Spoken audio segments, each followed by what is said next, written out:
Belonging is one of the deepest and most universal human needs. It's not just about fitting in or being accepted. It's about showing up as your authentic self and being embraced for who you are. True belonging asks for courage, the courage to stand tall in your values even when they set you apart, and the courage to lean into connection even when you feel vulnerable. True belonging is one of the most misunderstood concepts in our lives. Many of us think belonging is about finding a group, a community, or a place where we fit in. But fitting in is not the same as belonging. Fitting in often requires us to change who we are to be accepted by others, while belonging demands the opposite. It asks us to fully embrace our authentic selves, even when doing so means standing apart.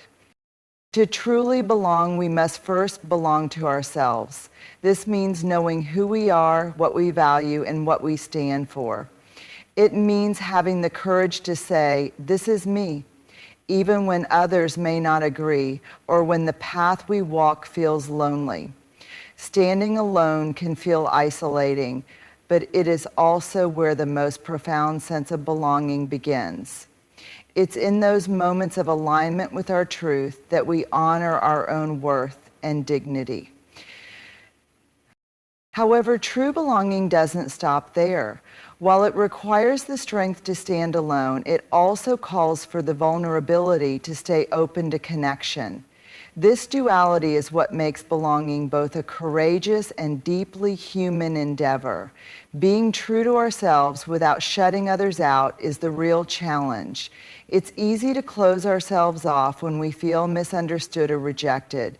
It's easy to armor up, decide we don't need anyone, and retreat into a place of self-protection. But that's not belonging, it's isolation disguised as independence. Remaining open to connection requires us to soften even when it feels risky. It means approaching others with curiosity rather than defensiveness, and being willing to engage in dialogue even with those who see the world differently. This openness doesn't mean compromising our values or silencing our voice. It means creating space for both our truth and the truths of others to coexist. It's about finding the courage to say, "I don't agree, but I want to understand," or "I feel hurt, but I'm willing to work through it with you." This kind of belonging isn't about ease, it's about intention. It's about recognizing that our authenticity is not negotiable and that connection is a practice, not a guarantee. It's understanding that belonging doesn't mean everyone will embrace us, but we can still show up with kindness and grace. The paradox of true belonging is that it often requires us to be brave enough to stand apart while staying vulnerable enough to reach out. It's about walking into the world with both a strong spine and a soft heart. And while it might feel counterintuitive, the more we embrace this paradox, the more we inspire others to do the same. In the end, true belonging isn't something we achieve by fitting into a mold or seeking approval. It's something we cultivate by owning our stories, living our values, and connecting with others from a place of authenticity and love. This is the courage that transforms not only how we see ourselves, but also how we show up in the world. Courage is often misunderstood. Many of us think of it as a quality reserved for heroes or as a superhuman ability to push through life without fear. But courage doesn't mean being fearless. Fear is a natural, universal part of being human. Courage, on the other hand, is the decision to act even in the presence of fear. It's the willingness to step into uncertainty, to take risks, and to be vulnerable despite not knowing the outcome. The beauty of courage is that it doesn't have to be grand or dramatic. It can be found in the quiet, everyday moments of our lives. Courage is speaking up in a meeting when you have a new idea. It's telling someone you care about how you truly feel. It's admitting when you don't know something or when you've made a mistake. These moments may seem small, but they are incredibly powerful because they require us to show up and be seen as we truly are, imperfections and all. Being courageous means embracing vulnerability. Vulnerability often feels like weakness because it requires us to expose parts of ourselves we usually keep hidden. But in reality, vulnerability is the purest form of courage. It's stepping into the arena of life without guarantees, without shields, and without the certainty that things will go our way. It's being brave enough to try, even when failure is a possibility. The fear of failure, judgment, or rejection can be paralyzing. But courage doesn't ask us to eliminate those fears. It asks us to move forward anyway. It asks us to say, yes, I'm scared, but I'm going to try. In fact, fear can often be a signal that what we're doing matters. When we step out of our comfort zones and into the unknown, we're not only building our own resilience, but also inspiring others to do the same. Courage, after all, is contagious. Taking action despite fear also requires self-compassion. We will stumble, we will face setbacks, and there will be moments when we fall short. But courage doesn't demand perfection, it demands persistence. It's about getting back up after a fall and saying, I'm still here, I'm still trying. It's about treating ourselves with the same kindness and understanding we would offer a friend, knowing that our bravery lies in the attempt, not in the outcome. Courage transforms our lives because it invites growth. It pushes us to expand our boundaries, deepen our connections, and pursue the things that truly matter. It allows us to live fully and authentically, even in the face of uncertainty. At its core, courage is about showing up, not because we are fearless, but because we are willing to be seen, willing to take risks, willing to let fear exist without letting it control us.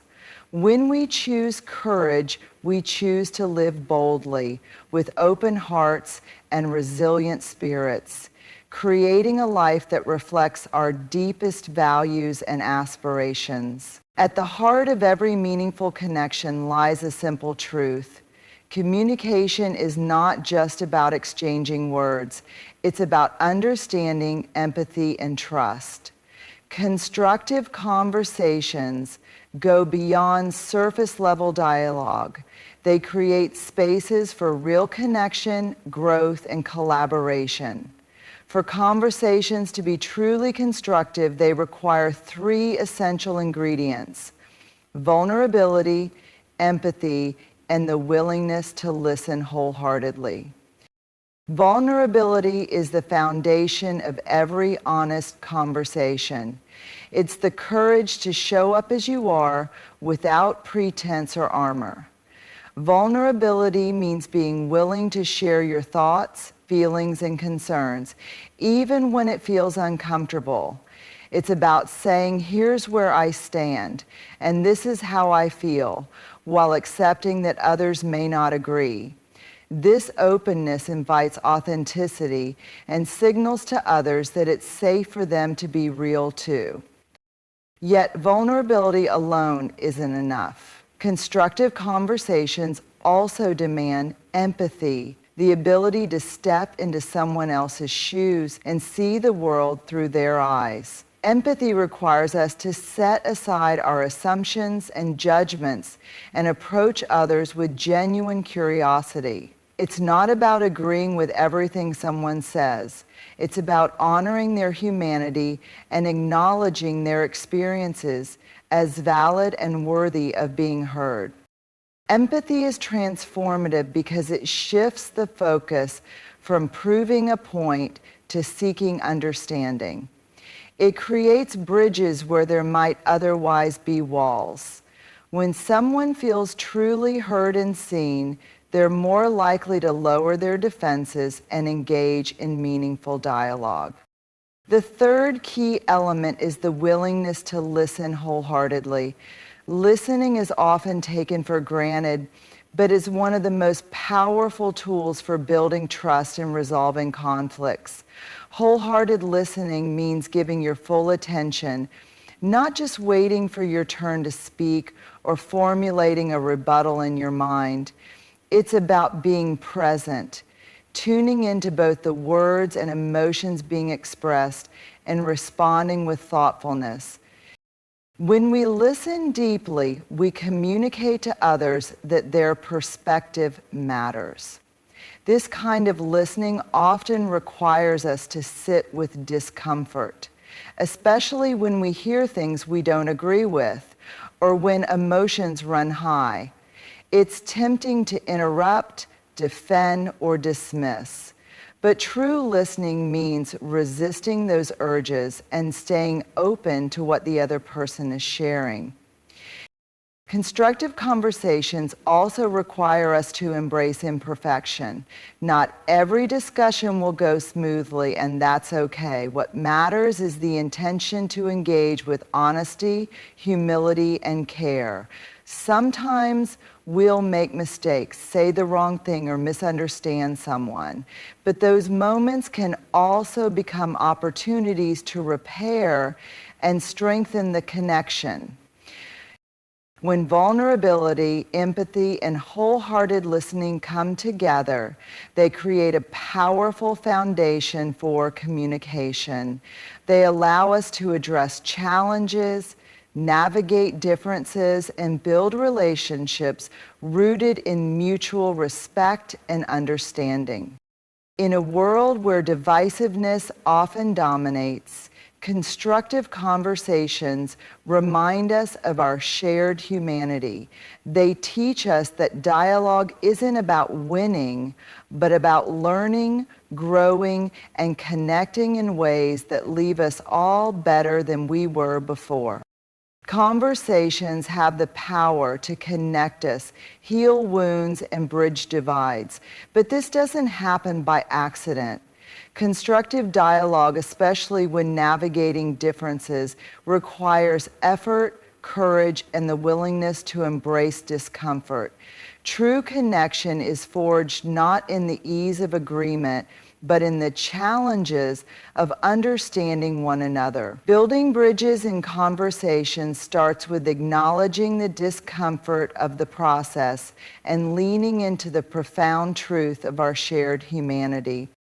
Discomfort is an inevitable part of meaningful conversations. Whether discussing personal relationships, workplace dynamics, or societal issues, we are bound to encounter moments that challenge our beliefs, stir our emotions, or make us feel exposed. It's tempting to avoid these conversations or retreat into defensiveness when they arise. But avoiding discomfort comes at a cost. It keeps us stuck, perpetuates misunderstanding, and prevents growth. Instead of avoiding discomfort, we must learn to embrace it as a sign that something important is happening. Discomfort often signals that we are stepping outside of our comfort zones and into the territory of growth and connection. It means we are engaging with ideas, emotions, and perspectives that matter deeply. When we lean into this discomfort with curiosity and openness, we create opportunities to deepen understanding and build trust. A key element in navigating this discomfort is recognizing the humanity in everyone involved. No matter how different our experiences or beliefs may seem, we all share common needs: to be seen, heard, and valued. When we approach conversations with this awareness, we shift from viewing others as adversaries to seeing them as people with their own fears, hopes, and stories. This shift requires humility. It means letting go of the need to win the conversation and instead prioritizing the relationship. It means acknowledging that we don't have all the answers and that we might learn something valuable by listening.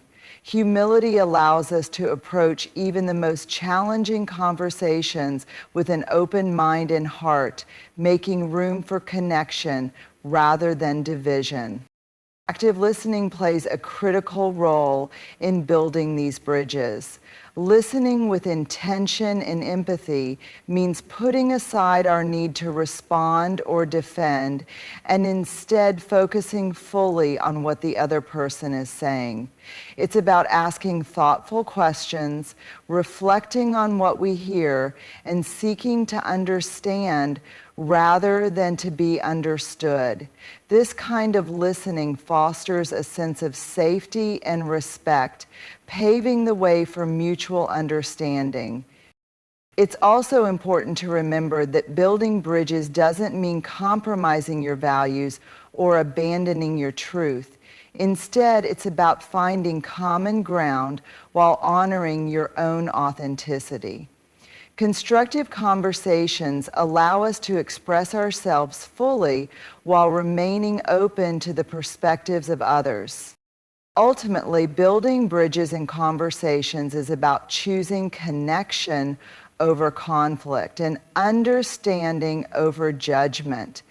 It's about doing the hard work of leaning into discomfort, listening deeply, and embracing our shared humanity. When we commit to these principles, we don't just build stronger relationships, we create a culture of connection, empathy, and resilience that ripples far beyond the conversation itself. Building bridges, cultivating courage, and fostering meaningful conversations are not just lofty ideals. They are essential practices for creating a life of connection, authenticity, and growth.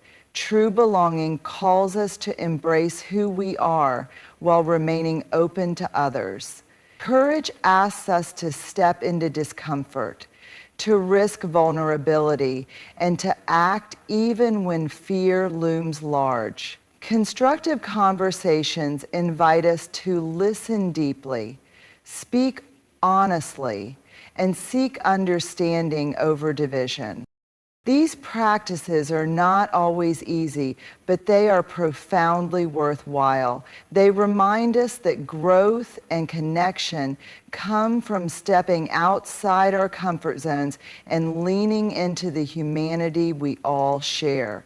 When we show up with openness, empathy, and the willingness to engage in difficult yet meaningful dialogue, we don't just transform our relationships, we transform ourselves. So let us move forward with intention. Let us be brave enough to stand in our truth and compassionate enough to make space for the truths of others. Let us listen with our whole hearts, speak with kindness, and build bridges where walls once stood. In doing so, we create the kind of world where everyone feels seen, valued, and truly belongs. And that is a world worth striving for.